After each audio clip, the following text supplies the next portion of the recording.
অবিশ্বাস্য, জাস্ট অবিশ্বাস্য প্রত্যাবর্তন কলকাতা নাইট রাইডার্সের।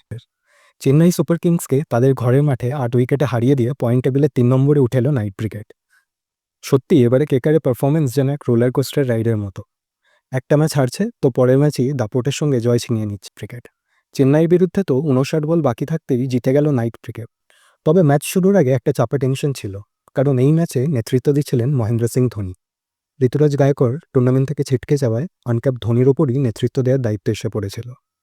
কিন্তু থালাও পারলেন না এই লজ্জার হাত থেকে চেন্নাইকে বাঁচাতে। সত্যি বলতে ধোনি যদি ২০২৩ সালেই অবসর নিয়ে নিতেন, সেটাই হতো তার অনবদ্য কেরিয়ারের সেরা সমাপ্তি। আজকের দিনটা ছিল যেন প্রতিটি নাইট তারকার জন্যই নির্ধারিত।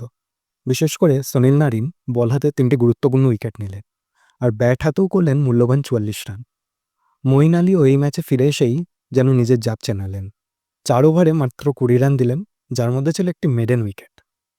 উল্লেখ্য, মঈন আলী যতগুলো ম্যাচ খেলেছেন কেকেআর ততগুলোই জিতেছে। সত্যিই যেন তিনি কেকেআরের লাকি চাম।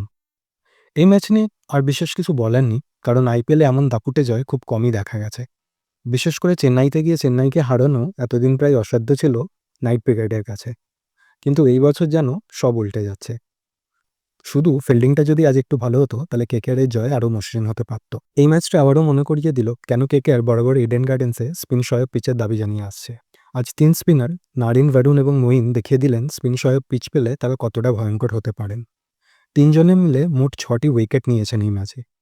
আশা করি সিএবি এই বিষয়টি দেখবে এবং পরবর্তী ম্যাচগুলোতে বিতর্ককে দূরে সরিয়ে রেখে কেকেআরকে স্পিন সহায়ক পিচ দিয়ে সাহায্য করবে। তো বন্ধুরা, কলকাতার আজকের পারফরমেন্স আপনাদের কেমন লাগলো কমেন্টে জানাতে ভুলবেন না। আর ফিরছে খুব তাড়াতাড়ি নতুন কোনো খেলার ডাক নিয়ে।